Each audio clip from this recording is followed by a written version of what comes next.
Bonsoir, vous êtes sur RFI Roumanie et vous écoutez l'émission Le Micro du Soir. Aujourd'hui, j'accueille à nouveau, pour la 4e fois, Maud Joseph, directrice de la Chambre de commerce et d'industrie franco-ukrainienne.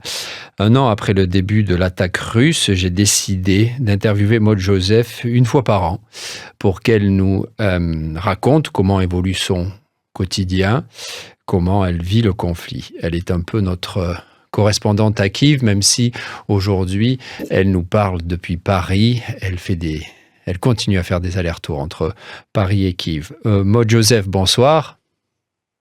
Bonsoir. Merci d'être à nouveau et de répondre fidèlement à notre invitation à chaque fois.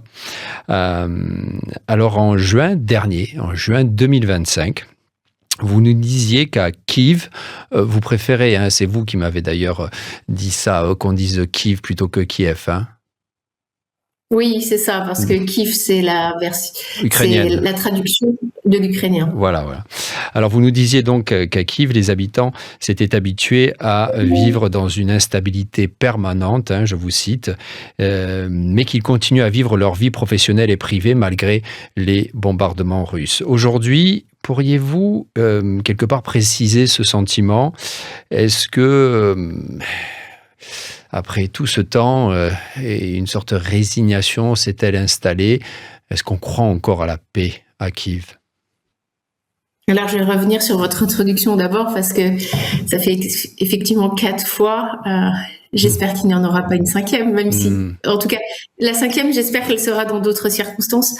Alors, je ne parlerai pas de résignation pour les Ukrainiens, je parlerai plutôt d'une capacité d'adaptation absolument incroyable. Aujourd'hui, les Ukrainiens continuent à vivre, à travailler, à entreprendre aussi, à éduquer leurs enfants malgré la guerre. Et les alertes, en fait, font partie de notre quotidien et certaines nuits sont parfois extrêmement difficiles. Mais personne ne considère, c'est pas parce qu'on a l'habitude des alertes qu'on considère ça normal. Ce qui a changé, c'est peut-être notre rapport au temps. Au début, on pensait vraiment que ça n'allait pas durer. Aujourd'hui, on est obligé on voit que ça s'inscrit dans le temps et qu'il faut qu'on soit patient. Donc, voilà. Donc, oui, l'espoir de paix, il existe toujours évidemment, mais c'est plutôt un espoir qui est plus mature et moins naïf qu'au départ. Voilà, on a une vraie fatigue aujourd'hui, ce qui n'empêche pas une immense dignité des Ukrainiens, mais la guerre commence à durer. Oui. Est-ce que quand on parle d'espoir de paix, est-ce que c'est un espoir de paix négociée ou un espoir encore de victoire ? On pense toujours à la victoire, évidemment. Alors vous faites donc, comme je disais en introduction, des allers-retours entre Paris et Kiev. D'ailleurs, vous êtes entre ces deux villes. Comment exactement ? 2 semaines à Paris, 2 semaines à Kiev ? Comment ça se passe ? C'est tous les jours, c'est depuis 4 ans la même chose. Tout dépend. Je suis à Paris principalement parce que j'ai 3 enfants. À l'époque, au début de l'invasion à grande échelle, mes enfants étaient petites. Donc nous avons fait le choix en famille de les faire vivre à Paris. Donc moi, mon rythme est en fonction de leur rythme. J'essaie d'être tous les mois à Kiev pour au moins 1 semaine, 10 jours. Après, dès que je le peux, parce qu'il y a des vacances scolaires, j'y reste 2 semaines, 3, 4, 1 mois. Tout dépend de l'agenda. Alors précisément, ces 2 vies entre Paris et Kiev, après 4 ans, qu'est-ce que ça a généré en vous ? J'imagine que si vous étiez resté tout le temps à Kiev, ou si vous aviez une vie seulement parisienne, ce serait différent. Mais qu'est-ce que ça a généré, cette vie, ces vies parallèles ? C'est toujours cette impression de vivre effectivement deux vies parallèles, une vie à Paris qui est calme, prévisible en fait, et une vie à Kiev où on sait que tout peut basculer, mais voilà, ce qui est le plus difficile, c'est ce décalage émotionnel. J'en parlais récemment avec un ami qui me disait, qui venait de revenir de Suisse et qui me disait, voilà, il me faut un temps d'adaptation, et c'est ça, en fait, il nous faut un temps d'adaptation dans un sens et dans l'autre, mais pas un temps d'adaptation à la guerre, un temps d'adaptation dans l'émotion, parce que voilà, il faut se réadapter à chaque vie. À Paris, moi, ou à Kiev. Et puis voilà, et puis on a l'habitude de faire ces allers-retours qui durent très longtemps, parce qu'aujourd'hui, prendre le train est encore plus compliqué qu'avant, puisque dès qu'il y a une alerte, on est invité à sortir du train pendant toute la durée de l'alerte. Donc les trajets qui étaient déjà très longs sont encore plus longs parfois. Vous mettez combien de temps ? Avant, j'étais sur à peu près entre 15 et 17 heures. Aujourd'hui, on est au minimum 20 heures, 24 heures. D'accord. Voilà. Et vous passez par où ? Je passe par la Pologne, en général. Parfois Varsovie, puis Chelm, puis Kiev. Et d'autres fois, par Varsovie, j'échauffe en avion, taxi jusqu'à la frontière polonaise. Je passe à pied et j'ai un autre taxi qui m'emmène à la gare de Lviv, et de Lviv à Kiev en train. Voilà. Si vous le voulez bien, j'aimerais revenir sur l'état d'esprit des Ukrainiens. Des pertes civiles et militaires évidemment sont toujours plus nombreuses. Est-ce que vous sentez que le soutien pour le président Zelensky est toujours aussi fort, ou s'il diminue ? Aujourd'hui, la question ne se pose pas. On est en période de loi martiale. De toute manière, on doit travailler avec le président Zelensky. Et jusqu'à présent, quand vous regardez, il n'est pas parti au début, il ne part toujours pas, il se bat toujours pour son pays. Voilà, la question aujourd'hui ne se pose pas et tout le monde est aligné. On est en période de guerre. Il y aura le temps de la discussion après et de la réflexion. Aujourd'hui, les Ukrainiens sont toujours déterminés, ça je peux vous le dire. Même si ça paraît moins spectaculaire depuis l'Europe de l'Ouest, parce qu'on en entend beaucoup moins parler, mais la détermination est toujours profonde, et chaque Ukrainien sait ce que la guerre coûte humainement. Chaque Ukrainien connaît quelqu'un sur le front, a perdu quelqu'un, blessé, ou même qui est disparu. Donc voilà, aujourd'hui ils savent ce que c'est humainement une guerre, et ce que ça leur coûte. Donc, mais malgré ça, le pays fonctionne. Il y a toujours ces frappes qui tuent, mais il y a toujours aussi cette capacité collective à avancer. Voilà. Alors, j'imagine, mais vous allez nous le dire, que ça a dû être un bol d'air pour les Ukrainiens de savoir que l'Union européenne allait pouvoir débloquer. Ça, c'était donc fin mars, suite à l'élection du nouveau Premier ministre hongrois, allait pouvoir déployer 90 milliards d'euros pour l'Ukraine, des fonds qui étaient précisément bloqués par l'ancien Premier ministre hongrois. Ça a été perçu comment ? J'imagine évidemment positivement en Ukraine. C'était un immense soulagement, ça a été accueilli avec beaucoup de soulagement. Il y a effectivement l'aspect financier qui est essentiel, mais c'est le fait... il y a aussi une dimension, on va dire... psychologique, politique, savoir que les pays européens, que pour les Ukrainiens, savoir que les pays européens continuent à les soutenir, c'est fondamental. Ça fait partie, ça permet ça leur permet de résister, d'être encore plus résilients et vraiment les Ukrainiens sont attentifs à tous ces signaux des partenaires occidentaux. Par contre, le retrait des États-Unis, j'imagine qu'il est moins bien vu. Quel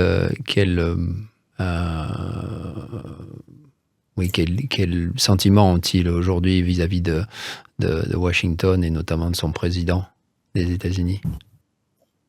Aujourd'hui, on n'en parle plus, on n'en parle pas trop. Aujourd'hui, je ne sais pas si les mois d'hiver ont été vraiment extrêmement durs, on va dire, sans eau, sans électricité, sans chauffage, il faisait -20 dehors. Donc, se préoccuper. La préoccupation, elle est plutôt vers l'essentiel, moins sur les discours politiques, surtout qu'on sait qu'un jour c'est bleu, oui, un jour c'est rouge, ça change tous les jours. Donc, on essaie de pas trop de continuer notre vie et de pas trop se préoccuper de tout ça. Alors, les images du métro à Kiev rempli de tentes et donc aménagées pour accueillir les Ukrainiens et précisément pour se prévenir des bombardements. Est-ce que ces images-là qu'on n'a pas trop vues récemment, je crois, est-ce que c'est toujours le cas et est-ce que le métro a été comment dirais-je, aménagé aussi en fonction de ce qui est en train de se passer? Est-ce que c'est devenu carrément une espèce de petit hôtel, si on peut dire, pour accueillir les Ukrainiens? C'est pas venu. Alors aujourd'hui, ils servent toujours, puisque la nuit dernière que l'on vient de passer a été extrêmement compliquée. Donc, ce ne sont pas des images que vous avez vues avant et qui n'existent plus. C'est toujours une réalité pour les Ukrainiens. Je pense qu'à Kiev, ça reste un refuge. Dans d'autres villes comme Kharkiv, les écoles ont été installées à l'intérieur des stations de métro pour pouvoir continuer à enseigner. Il y a des universités, il y a des jardins d'enfants et des écoles qui sont dans les stations de métro. Et à Kiev également, ou ce que vous nous dites, c'est que c'est plutôt dans d'autres villes comme Kharkiv où il y a des métros complètement aménagés avec des activités qui existaient en surface et maintenant qui existent dans le métro. À Kiev, c'est moins le cas. Oui, c'est ça. Alors, si vous le voulez bien, maintenant, moi, Joseph, j'aimerais qu'on parle quand même de la Chambre de commerce que vous dirigez et de leurs membres. Je reviens, et encore une fois, parce que je trouve que c'est intéressant quand même de faire le point après ce que vous nous disiez l'année dernière. Donc, vous nous disiez l'année dernière que la présence française en Ukraine était très diverse, comme en Roumanie d'ailleurs. La présence française économique, et elle concerne donc beaucoup de secteurs. Et comment réagissent ces investissements précisément en ce moment? Est-ce qu'ils sont plutôt prudents ou prennent-ils des risques?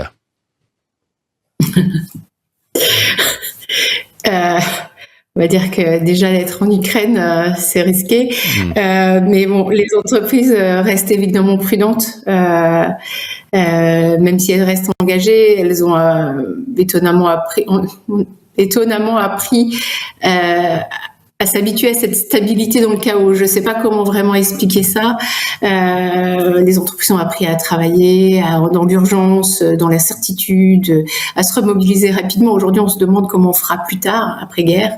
C'est ça, on commence à se projeter, à se dire, mais comment on travaillera, comment repasser de cet état d'urgence de travail dans l'urgence et dans l'instabilité à une nouvelle réalité stable, avec de nouvelles règles. Donc ça, aujourd'hui, ça fait partie des choses en discussion dans les entreprises, par exemple. Et vous le savez, je vous l'ai dit, chaque année, les groupes français ont maintenu dans leurs investissements en Ukraine, sont toujours là.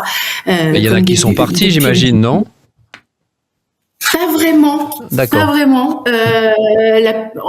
Il y en a qui ont quitté la chambre parce que, par exemple, je prends Air France. Évidemment, il n'y a plus de vols. Je ne sais pas, parce que ça, tout le monde ne le sait pas encore, mais il n'y a plus de vols qui atterrissent en Ukraine. Donc, on peut comprendre, mais ils restent très engagés, toujours partenaires de la chambre. Voilà. Mais j'ai pas une grande entreprise française qui n'a pas quitté l'Ukraine. Ceux qui ont quitté l'Ukraine, ce sont plutôt, on va dire, plutôt les entrepreneurs. Mais au début de la guerre, les restaurants, boulangeries, voilà. Mais sinon, toutes les grands noms sont là. Ouais. Il y en a de plus en plus. Sur les 3 derniers mois, on a gagné 3 membres supplémentaires chaque mois. Donc, on a 9 membres supplémentaires depuis qu'on a eu en février, mars et avril. Plutôt des grandes sociétés ou des PME? Alors, c'est les deux, parce que la reconstruction a commencé. Depuis le début de la guerre, on est toujours en période, on reconstruit au fur et à mesure. Il y a de grands chantiers. Les entreprises qui sont les plus agiles, ce sont les PME, les ETI. C'est elles qui y arrivent. Donc, on a effectivement de grandes entreprises, mais on a aussi des PME qui commencent à arriver en Ukraine, et ça nous rend très contents de voir qu'on a de nouveaux membres. Vous avez combien de membres en tout? Alors, on en avait 120 et au début de l'année, on devrait être à 130 là maintenant, et puis on espère retrouver rapidement, parce qu'avant-guerre, on était quand même à 150. D'accord. Donc, et je me rappelle que vous nous disiez que vous teniez des réceptions ou des conférences dans une sorte de bunker, c'est ça que vous avez à la chambre? Alors, on n'a pas de bunker à la chambre, on cherchait, alors ça c'était à un moment donné, on cherchait à chaque fois des endroits sécurisés pour faire nos réunions, donc on les faisait en sous-sol, dans des parkings, souvent dans les parkings des hôtels, on pouvait organiser des soirées, des réunions. Dans les parkings des hôtels? Mais ils étaient chauffés?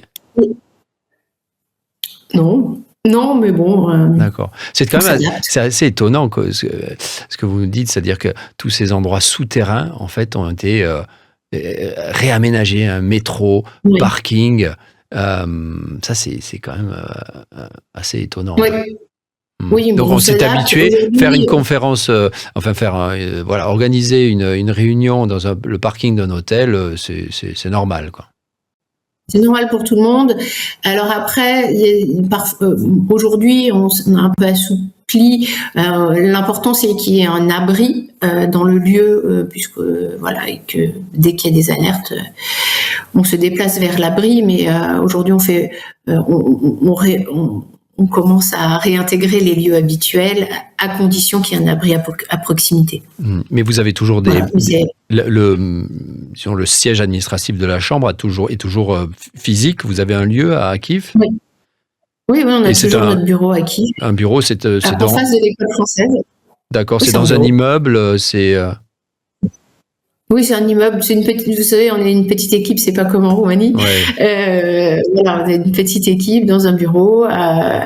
En ce moment, on loue notre salle de réunion à une entreprise qui est située proche du front et qui a déplacé une partie de ses salariés à Kiev. Voilà. Ouais. Donc c'est notre vie d'aujourd'hui. Et il y a des alertes en moyenne par jour, il y en a combien? Bon, c'est pas tout à fait comme ça. Il peut y avoir des journées avec une alerte et des journées où ça ne s'arrête pas.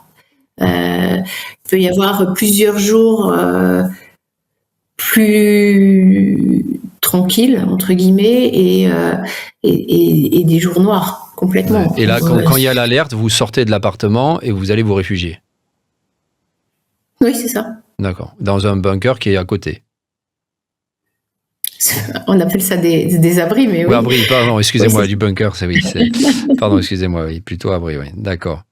Alors, en préparant cet entretien, vous m'avez aussi informé, je ne savais pas, que vous alliez vous porter candidate aux élections consulaire.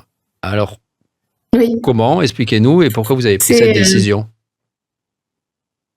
Ouais, ça fait plus de 10 ans, enfin, ça fait 13 ans que je vis en Ukraine et que j'y travaille. Et avec Gérard de Lassalle, qui est mon suppléant, nous sommes toujours engagés auprès de la communauté française en Ukraine. Donc, j'ai été présidente de Kiev Accueil. Il était au bord il a été 6 ans au bord de la Chambre de commerce franco-ukrainienne. C'est un entrepreneur. Il se déplace dans toutes les régions d'Ukraine. Je suis à la Chambre, j'organise des événements. J'aime beaucoup le côté communauté, rassemblement et permettre aux gens de se rencontrer. Et donc c'était une évidence. On se connaît depuis 10 ans tous les deux. C'est pas une association de circonstances. Et on s'est dit qu'il fallait qu'on avait envie tous les deux d'avoir une représentation crédible des Français d'Ukraine.